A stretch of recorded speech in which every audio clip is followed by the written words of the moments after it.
My name is Emily Harper. I'm 34. Last Saturday at 2:47 p.m., I was standing in my own living room, the one with floor-to-ceiling windows overlooking the Pacific, watching my stepmother, Catherine, demand my house keys while my father nodded along like she was asking for a glass of water. "Emily, darling, be reasonable." Catherine's voice had that syrup-over-glass quality I'd learned to recognize at 17. She was perched on my white sectional sofa, her Chanel suit probably worth more than most people's monthly rent. "Your father's heart simply can't take those stairs anymore. The Coronado house is too much. This beach house," she gestured around my living room like she was appraising livestock, "is perfect for his recovery." My father sat beside her, his face gray in a way that had nothing to do with his recent heart attack. "Emmy, we wouldn't ask if it wasn't serious." "You're not asking." My voice came out steadier than I felt. "You're demanding, and you know I bought this house. I paid the down payment, $960,000, with money I saved from 7 years at Meridian Strategy Group." "Oh, please." My stepsister Sophia laughed from the doorway, scrolling through her phone. "You and your career. You tutored statistics in college, Emily. Let's not pretend you're some finance genius."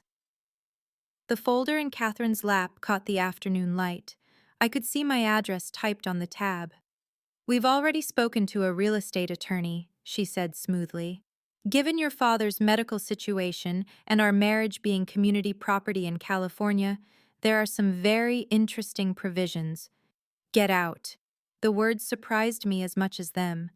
Catherine's smile never wavered, but something flickered behind her eyes. "Robert, your daughter is being selfish again. Just like when her mother was sick and she refused to help with the medical bills." My hands started shaking. That lie, that specific, deliberate lie, had cost me my relationship with my father for 3 years. I was 17. I'd given every penny from my part-time bookstore job. Catherine knew that. She'd been there. Before I go on, if stories about standing up for yourself mean something to you, please hit like and subscribe and tell me in the comments where you're watching from right now and what time is it there. My father stood up slowly, one hand on his chest. "Emily, I'm disappointed. Your mother would be ashamed." That's when I knew. The way Catherine's hand shot out to steady him, not gentle, but controlling. The way Sophia's eyes flicked to her mother, waiting for permission to speak. The folder with my address, prepared before they even knocked on my door. They hadn't come to ask. They'd come to take. "You have until Friday to reconsider," Catherine said, standing. "After that, things get complicated. Legal. You wouldn't want your father's health to suffer because of your stubbornness, would you?" They left through my front door, the one I'd chosen because it was solid oak, with a brass handle shaped like a ship's wheel, the one I'd saved for 3 years to afford. I stood at that window and watched Catherine's Mercedes pull away, and I felt something I hadn't felt since I was 17 years old, standing in a hospital hallway while Catherine told the nurses I'd refused to visit my dying mother. Rage. Let me take you back 17 years to the last real conversation I had with my mother. I was sitting beside her hospital bed at 3:15 in the morning because that's when her pain medication wore off and she couldn't sleep. The room smelled like antiseptic and the jasmine lotion I rubbed on her hands every night. Her skin was paper thin, bruised purple from the IVs. "Emmy." Her voice was barely above a whisper. "I need you to remember something. Mom, save your strength. Listen." She squeezed my hand with what little strength she had left. "Catherine isn't who she pretends to be. I found some things. Bank statements, a marriage certificate from Florida that ended very badly. Your father won't listen, but you need to—" A nurse came in then, and Mom fell silent. But later, at 4:47 a.m., she made me promise. "Whatever happens after I'm gone, little star, I will always find you, always. You understand?" I didn't understand. I was 17 and terrified, and she died 2 days later. At the funeral, Catherine stood at my father's side, wearing black Prada and holding his arm like she was the only thing keeping him upright. I tried to speak to him after the service, to ask about Mom's last words, but Catherine intercepted me in the parking lot. Your mother was on very strong medication at the end, she said softly, so only I could hear. Sometimes people say things that aren't true. It's kinder not to repeat them. 3 days later, my father called me into his study. Catherine was there, perched on the arm of his chair. Emily, we need to discuss your college fund. His voice was flat, rehearsed. Your mother made some poor financial decisions in her last year. The fund is. There's only about $8,000 left. That's not possible. I had the statements. Mom had shown me. $127,000 from her father's life insurance policy, invested since I was 8 years old. Catherine's hand moved to my father's shoulder. Sweetheart, the medical bills were extensive. Your mother wanted to make sure she had the best care. She had insurance, Medicare. I saw the papers. Emily, my father's voice hardened. Are you calling Catherine a liar? The room got very small. Catherine was watching me with those pale blue eyes, and I realized she was waiting to see what I'd do. If I'd fight, if I'd push back. I did both. I want to see the account statements, the actual withdrawal records. Catherine stood. Robert, I told you she'd be difficult about this. She's accused me of lying before. Remember when I tried to help with her mother's care and she said I was stealing medication? I never said that. You implied it, to the nurses. Catherine's voice broke perfectly. I tried so hard to be there for your mother, Emily, and you resented me from day one. My father stood up. His face was red. Apologize to Catherine. Now. Dad, I didn't. Now. I looked at Catherine. She wasn't crying anymore. She was smiling, just barely, just enough for me to see. I'm sorry, I said. I wasn't. That was September. By October, I was enrolled at UC San Diego with $8,000 and a part-time job shelving books at the campus bookstore for $12.50 an hour. By November, I'd added statistics tutoring, $25 an hour, cash, because I had to eat and pay rent and still somehow graduate. By December, my father had married Catherine in a private ceremony in their backyard. I found out from an Instagram post. Sophia had been the maid of honor. I didn't go home for Christmas, or Thanksgiving, or my birthday. When I graduated summa cum laude 3.5 years later with a finance degree, I invited my father. He didn't come. Catherine had told him I'd said he wasn't welcome. Another lie. I stopped trying after that. I moved into a studio apartment in San Diego's Little Italy, $1,400 a month, which was a stretch, and took a job as a junior analyst at a commercial real estate firm. My boss, Martin Chen, was 63 and had built his business from nothing. He taught me more in 6 months than I'd learned in 4 years of college. You have good instincts, he told me during my performance review. You see patterns other people miss. Ever thought about strategy consulting? I hadn't. But when Meridian Strategy Group offered me a position with a $78,000 base salary, I took it. That was 8 years ago. By year 3 at Meridian, I was leading restructuring projects for companies with revenues over $200 million. By year 5, my base salary plus bonuses hit $340,000.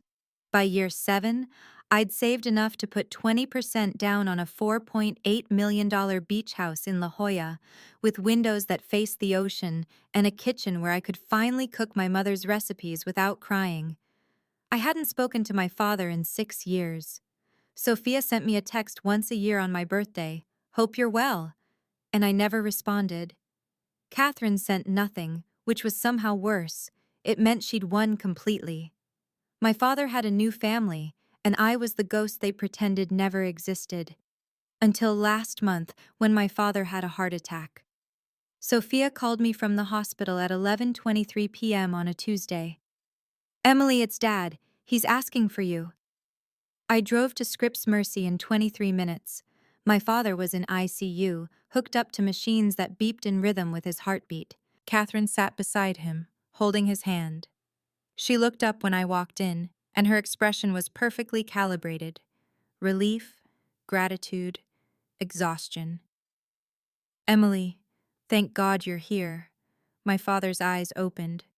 Emmy? I hadn't heard him call me that in 17 years. I'm here, Dad. He smiled. It was weak and his lips were dry, but it was real. I'm sorry, he whispered. For everything. I should have. Catherine told me you didn't want to see me, that you said, Robert, don't exhaust yourself. Catherine stood, smoothing her skirt. Emily, could we speak outside? The hallway smelled like industrial cleaner and fear. Catherine closed the ICU door behind us and turned to face me. She was smaller than I remembered, or maybe I'd just grown taller. He's very weak, she said. The doctors say the next 48 hours are critical. He's been asking for you constantly since the ambulance arrived, calling your name. It's been difficult. I'm here now. Yes, she studied me. You look well. I heard you're doing something in consulting? Senior strategy consultant. I run my own firm now. Her eyebrows lifted. How wonderful. And where are you living these days? There it was, that particular quality in her voice, the one that said she already knew the answer and was testing me. La Jolla. Oh? We almost bought in La Jolla last year. Beautiful area. Very expensive. It is, she smiled. Well, I'm glad you could come. Your father needs family right now. Real family. She went back into the ICU, and I stood in that hallway for 10 minutes before I could make myself follow. My father stayed in the hospital for 6 days. I visited every morning before work and every evening after. Catherine was always there, always pleasant, always making small comments that sounded kind but landed like paper cuts. Emily works so much. I worry she doesn't have time for a personal life. Emily never did enjoy family gatherings, even as a child. Emily's always been independent, sometimes too independent. On day 4, my father was moved out of ICU. His color was better, his voice was stronger, and he asked me directly, "Where have you been, Emmy, all these years?" I looked at Catherine. She was reading a magazine, but her posture had changed, listening. "I thought you didn't want to see me," I said carefully. "Catherine said you told her you needed space, that you blamed me for your mother's death." The room temperature dropped. "I never said that." "That's what Catherine told me, after the funeral. She said you couldn't forgive me for remarrying." Catherine looked up. "Robert, you're confused. That's not what Emily said. She said she needed time to process her grief, which is perfectly natural." "That's not true." My voice was steady, but my heart was hammering. "I never said any of that. I called you 17 times in the first month after the wedding. You never answered. I sent letters. I drove to the house twice. Catherine told me you didn't want to see me." My father's face went pale. "What?" "Robert, your heart." Catherine stood. "The doctor said no stress. Emily, I think it's best if you—" "No." My father's voice was sharp. "Catherine, did you tell Emily I didn't want to see her?" "Of course not. Emily, you know I've always tried to include you. You told me I wasn't welcome at Christmas. You said Dad wanted just immediate family. I said we were keeping it small because of Robert's health. I wasn't invited to the wedding." Silence. My father looked at Catherine, then at me, then back at Catherine. "That's not true," Catherine said softly. "Is it, Robert? You remember, we sent Emily an invitation. She never responded." "I never got an invitation." "Well, perhaps it was lost in the mail. These things happen." She was good. She was so good. Her voice was reasonable. Her expression was concerned. And she'd created just enough doubt that my father didn't know who to believe. "Maybe I should go," I said. "Yes," Catherine agreed. "I think that's best. Your father needs rest." I left.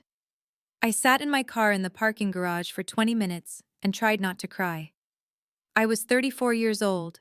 I had a successful business. I owned a $4.8 million house.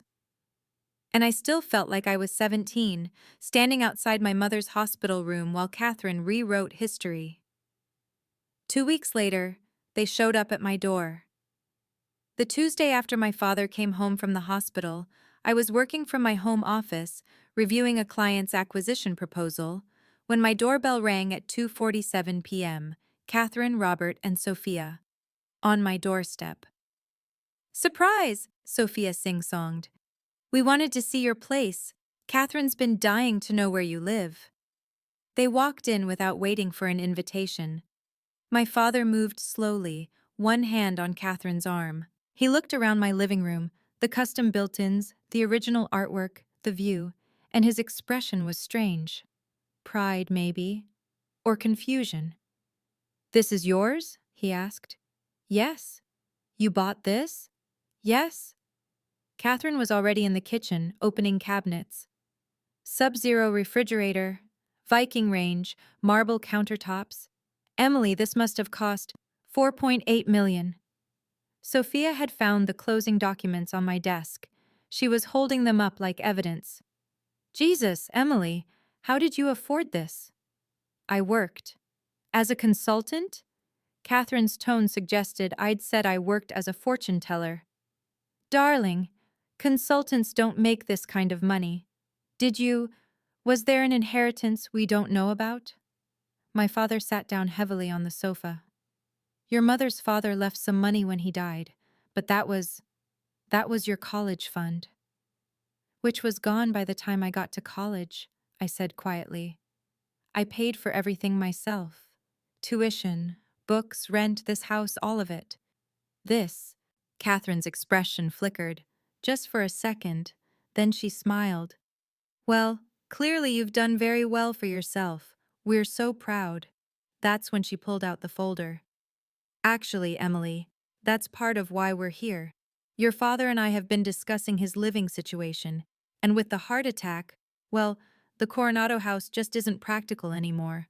All those stairs, the maintenance, it's too much."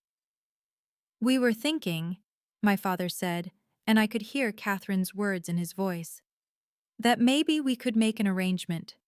You have all this space, and we're rattling around in that big house." "You want to move in here?" I said. "Oh, not permanently." Catherine laughed. "Just while your father recovers. 6 months, maybe a year, and it would give us a chance to really reconnect as a family. Wouldn't that be nice?" "No." The word hung in the air. Sophia stopped looking at her phone. My father's face went red. Catherine's smile turned to glass. "Excuse me?" Catherine said. "No, this is my house. I bought it. You can't move in." "Emily." My father's voice had that warning edge I remembered from childhood. "Catherine is trying to help me. The doctor said I need support, family support. Then hire a nurse." "A nurse?" Catherine's hand flew to her chest.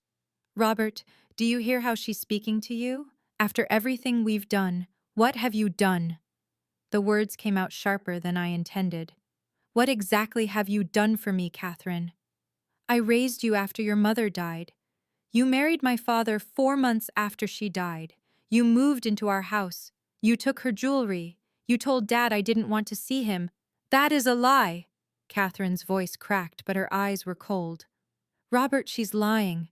Just like she lied about the college fund. Just like she lied about—" "Stop." My hands were shaking. "Just stop. I want you to leave." My father stood. His face was gray again.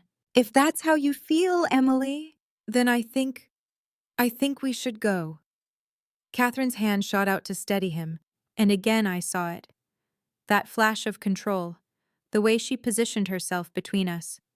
"Come on, Robert. Let's go home. Your real home." She looked at me.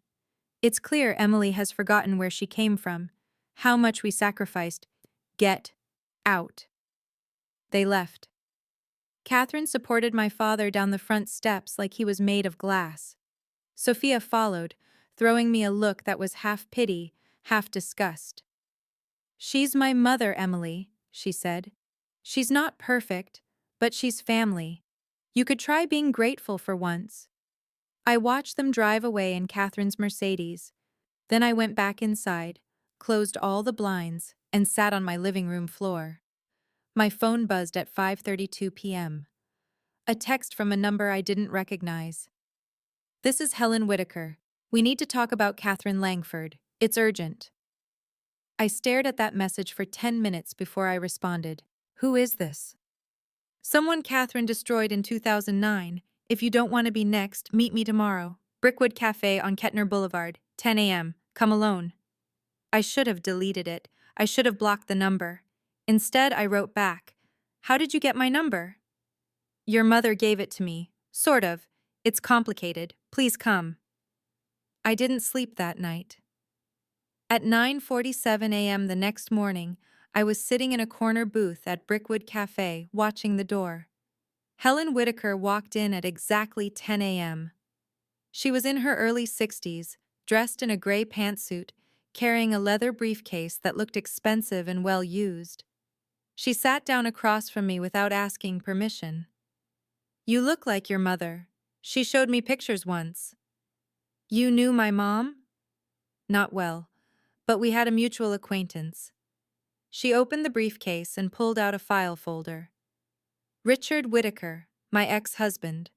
Catherine was married to him before your father."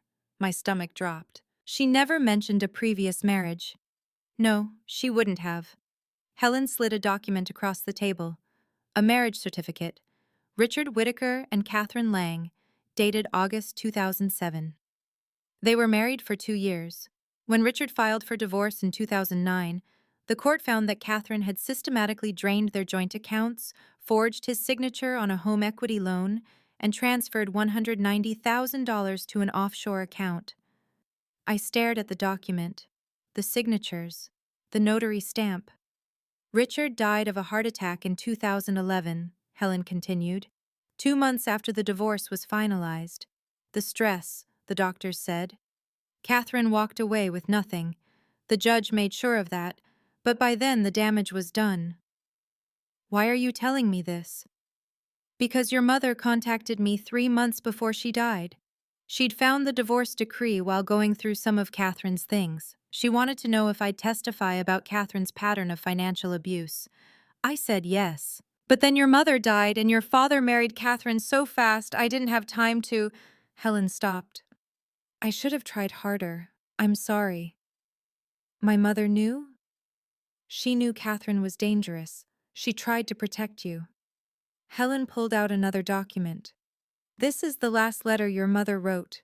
She gave it to her estate attorney with instructions to give it to you when you turned 35, or when Catherine made a move on your assets, whichever came first." She slid an envelope across the table, cream-colored, my name in my mother's handwriting. "The attorney passed away last year," Helen said. "His partner found this in a safe deposit box and tracked me down through the divorce records. I've been looking for you for 6 months. Your stepmother is very good at keeping people isolated." My hands were shaking so hard I could barely hold the envelope. "There's more," Helen said. "I've been monitoring Catherine's financial activity through some legal channels. Your father's assets have been systematically transferred over the past 18 months. His IRA, the Coronado house, even your grandmother's jewelry, the pieces your mother wanted you to have. All gone, all in Catherine's name." "That's not possible. Dad would know." "Your father had a minor stroke 2 years ago. Did you know that?" I didn't. Catherine called it a spell. Didn't tell anyone, but it affected his executive function, his decision-making. The doctors I spoke to said he would have been highly susceptible to manipulation, especially from someone he trusted. I felt sick. Helen reached across the table and put her hand over mine. "Emily, I need you to read that letter. And then I need you to let me help you. Because whatever Catherine did to Richard, whatever she did to your mother, she's doing to your father right now. And based on the property records I've seen, you're next." I opened the envelope right there in the cafe. My mother's handwriting, dated 3 weeks before she died. "My dearest little star, if you're reading this, then I'm gone. And Catherine is already doing exactly what I knew she would do. I'm so sorry I couldn't stop her while I was alive. I tried, Emily. I tried so hard, but the cancer moved too fast, and your father wouldn't listen. He never listens when he's in love. Do you remember the night we made chocolate chip cookies, and I told you that family isn't always blood? That sometimes the people who love you most are the ones who see you clearly? I see you clearly, baby. You are brilliant and kind and stronger than you know. Catherine will try to make you doubt that. She'll try to make you small. Don't let her. The original trust documents for your college fund are with my attorney, Marcus Webb. His office is at 1247 Prospect Street, Suite 400, La Jolla. The copy Catherine showed your father is fake. I've left instructions for Marcus to release the full records when you ask. There's $127,000 in that account. It's yours. Take it. Inside this envelope, you'll also find bank statements showing Catherine's transfers from Richard Whitaker's accounts in 2008 to 2009, a copy of her divorce decree with the judge's findings, photographs of your grandmother's jewelry. She'll try to claim she sold it. A recording of Catherine and Sophia discussing the plan for when I'm gone. A letter from Richard Whitaker, written 2 weeks before he died, warning about Catherine's patterns. Don't show this to your father. Not yet. Wait until you have legal protection. Wait until you're safe. Marcus will know what to do. You are not selfish, Emily. You are not difficult. You are not the problem. You never were. I love you more than the whole ocean. Always, Mom. P.S. Helen Whitaker has the other half of these records. Trust her. She understands. I sat there in that cafe booth and cried for the first time in 17 years. Not quiet tears, not dignified tears, the kind that make your whole body shake. Helen waited. She ordered me tea. She didn't try to hug me or tell me it would be okay. She just sat there like a guard, making sure no one bothered me while I fell apart. When I could finally breathe again, I looked up. What do I do? First, we go see Marcus Webb. Then we gather every piece of evidence we can find. And then, Helen smiled, and it wasn't a kind smile. Then we introduce Catherine to some people she really doesn't want to meet. Who? The California Bar Association. Every attorney, judge, and legal mind in San Diego. They're having their annual charity gala in 3 weeks.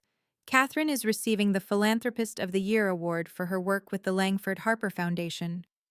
The what? The charitable foundation she created in your mother's name, the one she's been embezzling from for 6 years.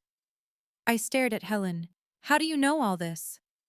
Because I spent the last 14 years making sure Catherine could never do to someone else what she did to Richard. I've been tracking her, documenting, waiting for the right moment. Helen closed her briefcase. That moment is now. Marcus Webb's office was exactly where my mother said it would be. He was in his 70s, with white hair and kind eyes that went watery when I showed him the letter. I wondered when you'd come, he said. Your mother made me promise to wait until you were ready. She said you'd know when. He pulled out a file box. Inside, original trust documents showing $127,000, bank statements showing transfers, and something else. A second letter. She wrote 2, Marcus explained. This one is for your father, but she made me promise not to give it to you unless Catherine attempted to take your personal assets. Has she? She wants my house. Marcus nodded slowly. Then it's time. The second letter was shorter, addressed to my father. In it, my mother detailed everything: Catherine's previous marriage, the financial abuse, the lies about Emily's behavior, the stolen college fund, the manipulation. Robert, my mother had written, I know you won't believe this now. You'll think I'm bitter or paranoid or dying and irrational. But I'm leaving this with Marcus because someday, when Catherine shows who she really is, you'll need proof. When that day comes, please remember that Emily never stopped loving you. She just stopped knowing how to reach you. That's on Catherine, and maybe, a little, on me. I should have fought harder. Don't let her take our daughter from you completely, please. There's more, Marcus said. He pulled out a flash drive. Your mother hired a private investigator 3 months before she died. He recorded 6 conversations between Catherine and Sophia, planning, calculating, what they'd do with the house, the assets, the accounts, how they'd manage the Emily problem. I took the flash drive. My hands had stopped shaking. What do I do with this? That depends. What do you want?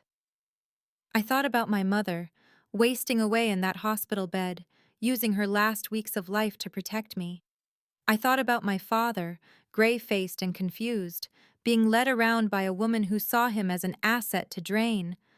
I thought about 17 years of silence, of lies, of believing I was the problem.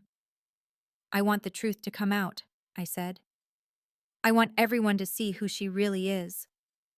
Marcus Webb smiled. Then let's give her an audience. The next 2 weeks were a blur of lawyers, forensic accountants, and late-night phone calls with Helen. We documented everything. $380,000 in unauthorized IRA withdrawals to an account under the name C. Lang. Forged signature on the transfer deed for the Coronado house. $1. $2 million. To Langford Premier Properties, LLC, Catherine's personal company. $47,000 in credit card charges under my father's social security number for luxury items shipped to Sophia's address. $215,000 transferred from my father's joint account to C. Lang Trust, disguised as household expenses. $85,000 misappropriated from the Langford Harper Foundation, including funds meant for pediatric cancer research. And the smoking gun, emails between Catherine and a real estate attorney discussing adding her name to my La Jolla Beach House deed after the gala. She'd been planning to forge my signature, just like she'd forged my father's. Helen had contacts everywhere. A forensic handwriting analyst, a retired FBI agent who specialized in elder financial abuse, and most importantly, Raymond Blackwell, the president of the California Bar Association, and the man who would be presenting Catherine with her Philanthropist of the Year award. He'll want to see the evidence first, Helen warned. If it's solid, he'll let us move forward. If it's not, it's solid. We met Raymond in his office on a Thursday afternoon. He was in his 60s, with steel gray hair, and the kind of face that had seen everything twice. He listened to our presentation for 43 minutes without speaking. Then he reviewed every document, every recording, every bank statement. Finally, he looked up. "This is actionable, criminally actionable. Why aren't you going to the police?" "Because the police will arrest her quietly," Helen said. "A mugshot, a trial in 6 months. Meanwhile, she disappears the rest of the assets and claims Robert authorized everything. We need witnesses. We need a moment she can't deny or explain away." Raymond looked at me. "This is your family. Your father will be humiliated. Are you sure?" I thought about my mother's letter. "Don't let her make you small." "I'm sure." The California Bar Association Gala was held at the Marriott Marquis in downtown San Diego on a Saturday night. 220 guests in black tie, attorneys, judges, district attorneys, the legal elite of Southern California. Catherine wore cream-colored Valentino.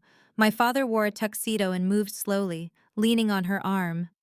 Sophia was there in black silk, scrolling through her phone while Catherine networked. I arrived at 7:52 p.m. wearing navy blue, my mother's favorite color. Helen was with me, wearing the gray pantsuit from the cafe.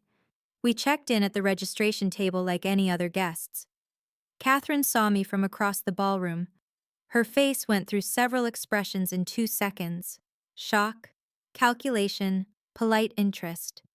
She whispered something to my father, and they started walking toward us. "Emily!" Catherine's voice carried across the room. "What a surprise! I didn't know you were interested in the Bar Association." "I'm not. I'm interested in philanthropy." I smiled at my father. "Hi, Dad. You look better." He looked confused. "Emmy, what are you—" "Catherine said you didn't want to come to family events anymore." "Did she?" I kept my voice level. "That's interesting, because I never said that." Catherine's hand tightened on my father's arm. "Robert, your heart.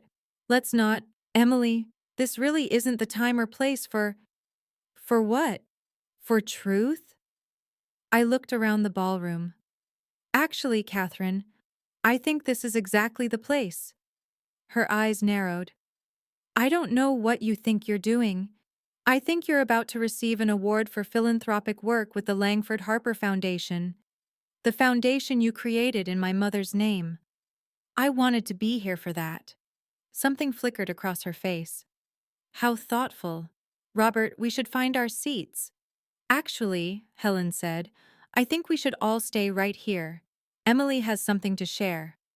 By now, people were watching. Guests in expensive suits and designer gowns, holding champagne glasses, sensing drama the way sharks sense blood. Raymond Blackwell appeared at the microphone on stage. Ladies and gentlemen, if you'll please find your seats, we'll begin our program momentarily. Catherine's smile was frozen. Emily, if this is some kind of... It's not a kind of anything, Catherine. It's just information. Facts. Numbers. I pulled the folder from my bag. For instance, did you know that between 2021 and 2024, the Langford Harper Foundation received $340,000 in donations? Corporate sponsors, individual donors, all tax-deductible. Yes, we've been very successful. And did you know that only $175,000 of that actually went to charitable causes? The silence got thicker. The rest, I continued, went to administrative costs. Which is interesting, because the foundation's administrator, that's you, Catherine, draws a salary of $85,000 a year for what the tax filings describe as 10 hours per week of organizational oversight. My father's face had gone pale. Catherine, what is she talking about? Robert, she's lying. She's always lying. I have the 990 forms, I said quietly. The ones you filed with the IRS. Would you like me to read them? Raymond Blackwell was watching from the stage now. So was everyone else. Catherine's voice went cold. You spiteful little... You've always been jealous. Of me. Of Sophia. Of your father's happiness. Ladies and gentlemen, Raymond's voice cut through the ballroom. We have a slight change to tonight's program. Before we present our Philanthropist of the Year award, we have some information that has come to light regarding the Langford Harper Foundation. Catherine's face drained of color. What? No. That's not... Raymond, I don't know what she's told you, but... We'll start with a presentation from Emily Harper, Raymond said, daughter of the late Karen Harper, in whose name the foundation was established. Emily is the founder of Harper Advisory Group and a forensic strategy consultant. Emily, the floor is yours. Helen was already setting up the projector. My hands were steady as I walked to the front of the room. 220 people watching. Catherine frozen at her table. My father sitting down heavily, one hand over his chest. The screen lit up with the first slide. A photo of my mother, young, smiling, holding me when I was 6 years old. My mother was Karen Elizabeth Harper, I began. She died of ovarian cancer 17 years ago. Before she died, she asked her attorney to create a charitable foundation to fund pediatric cancer research. She left $200,000 in a trust for this purpose. I clicked to the next slide, the original trust documents. Catherine Langford took control of this foundation in 2018, 6 years after my mother's death. She registered it as a 501c3, solicited donations, and positioned herself as the organization's public face. Next slide. Catherine at various charity events, smiling, accepting checks. Over 6 years, the foundation raised $340,000, but only $175,000 reached actual research programs. Where did the other $165,000 go? Click. Bank statements. Transfers to C. Lang Personal marked as administrative reimbursement. The ballroom was silent. These are just the foundation funds, I said. We also have evidence of systematic financial exploitation of my father, Robert Harper. I clicked through the next slides. forged signatures on the Coronado house deed, unauthorized IRA withdrawals, credit card statements, each one more damning than the last. On March 3rd of this year, I continued, Catherine opened a supplementary credit card under my father's Social Security number without his knowledge. This card was used to purchase $47,000 in luxury goods, all shipped to my stepsister's address. I looked at Sophia. She'd gone white. On July 15th, Catherine transferred $215,000 from my father's joint savings account to an entity called C. Lang Trust, listing the transactions as household expenses. That trust has one beneficiary, Catherine Langford. My father was staring at Catherine. She was shaking her head, mouth open, no sound coming out. And on September 8th, I said, 3 weeks after my father's heart attack, Catherine contacted a real estate attorney to discuss adding her name to the deed of my personal residence, a property I purchased with my own funds. She planned to forge my signature, just like she forged my father's. I clicked to the final slide. A side-by-side comparison of my father's real signature and the forged one on the Coronado deed. Even from across the room, the differences were obvious. This isn't the first time Catherine has done this, I said. In 2009, she was married to Richard Whittaker. When he filed for divorce, the court found that she had systematically drained their accounts, forged his signature on a home equity loan, and transferred $190,000 to an offshore account. Richard died of a heart attack 2 years later. The stress, his doctors said. Helen stood, every head turned. My name is Helen Whittaker. I was married to Richard. I have the divorce decree, the court findings, and Richard's medical records showing the correlation between Catherine's financial abuse and his declining health. I also have a letter Richard wrote 2 weeks before he died, warning anyone who would listen about Catherine's patterns. I'm happy to share all of this with the district attorney's office. Raymond Blackwell's voice was steady. Thank you, Helen. Emily.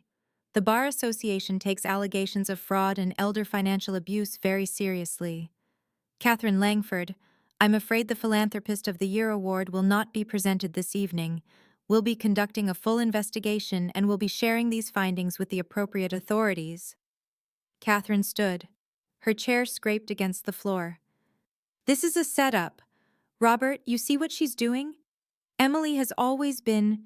She's trying to destroy our family. Stop. My father's voice was quiet, but it carried. Just stop, Catherine. Robert, I want to see the documents. All of them. You can't possibly believe... I want to see them. He looked at me. Emily, can I see them? I walked to his table. He took the folder with shaking hands.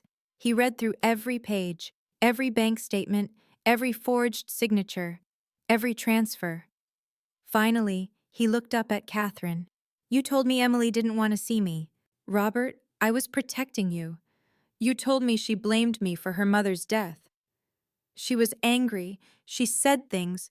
You told me the college fund was gone because of Karen's medical bills. But Karen had insurance, Medicare. I saw the claims. Everything was covered.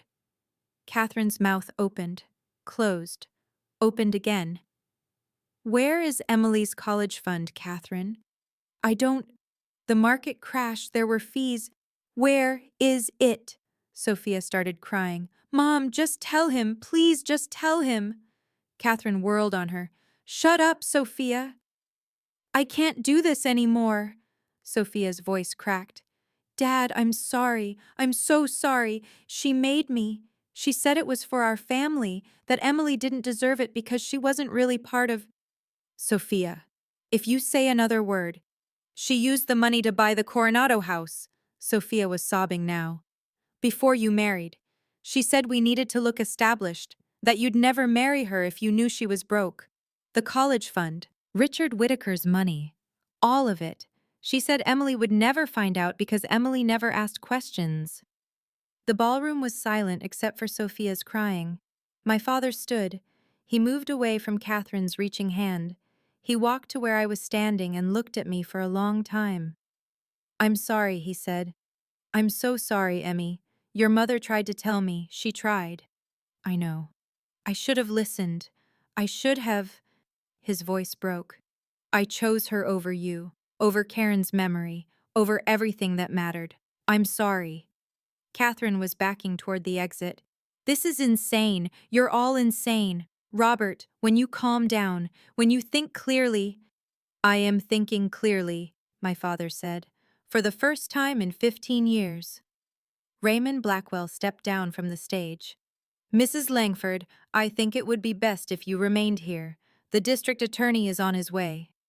Catherine ran. She didn't make it far. Two security guards caught her at the elevators. She was screaming about discrimination, about conspiracy, about lying daughters and ungrateful families. Her voice echoed through the marble hallway until the elevator doors closed. Helen touched my arm. You okay? I nodded. I wasn't sure it was true, but I nodded anyway. The district attorney arrived 20 minutes later. He took statements from me, Helen, my father, and Sophia. Marcus Webb provided the original documents. Raymond Blackwell provided the video footage from tonight's presentation. By 11:30 p.m., Catherine was in custody. My father and I sat in the hotel lobby while the lawyers did their work. We didn't talk much. What was there to say? Finally, he asked, "The beach house. Did you really buy it yourself?" Every penny. I paid cash down payment from 7 years of consulting bonuses. Base salary plus performance incentives. I averaged $340,000 a year at Meridian. He shook his head slowly. Your mother would be so proud. She left me a letter. She knew Catherine would do this. She prepared for it. Can I read it? I pulled out the copy I'd made. He read it twice. When he looked up, there were tears on his face. She was right about everything, Catherine, me, all of it. He folded the letter carefully. I don't expect you to forgive me, Emmy. I wouldn't forgive me. I'm not ready yet, I said. To forgive. Maybe someday, but not yet.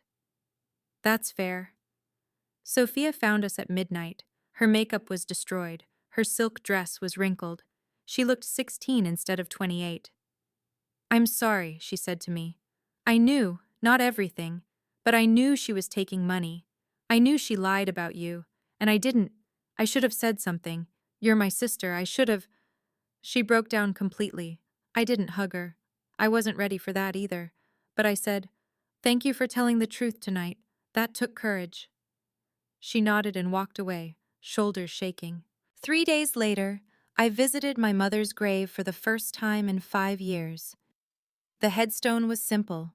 Karen, Elizabeth Harper, beloved mother and wife. The jasmine I'd planted years ago had grown wild around the edges. I sat on the grass and told her everything. The gala, the evidence, Catherine's arrest, Dad's apology, all of it. You were right, I said out loud.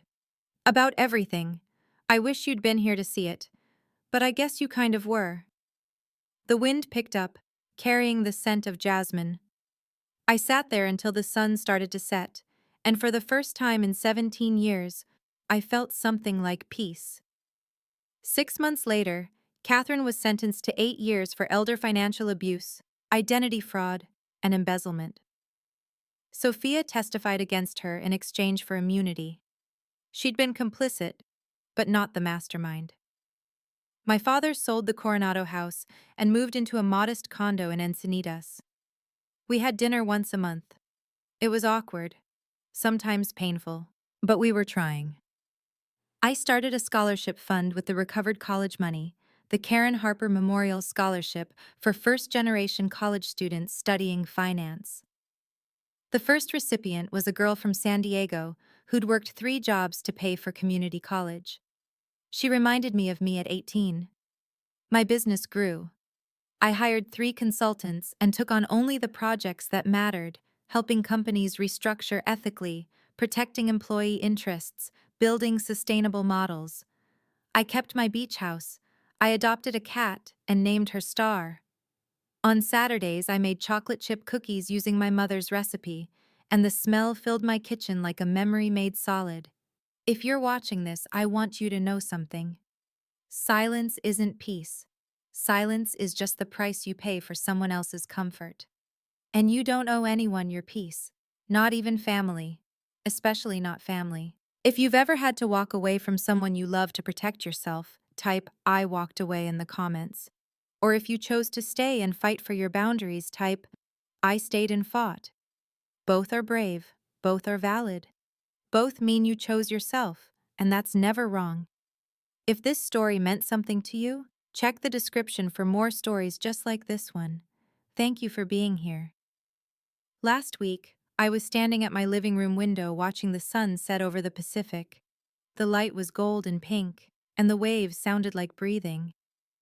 I thought about my mother, about the letter she left, about the life she knew I'd build. I thought about Catherine, in a cell somewhere, probably still believing she was the victim. About my father, learning to live with his choices. About Sophia, trying to figure out who she is without her mother's voice in her head. And I thought about 17 years of silence, of believing I was the problem, of making myself small so others could feel big. Never again. I made coffee in my Viking Range kitchen. I fed Star on my marble countertops. I opened my laptop and checked the scholarship fund balance, $143,000 and growing. My mother was right. She found me. And because she did, I found myself.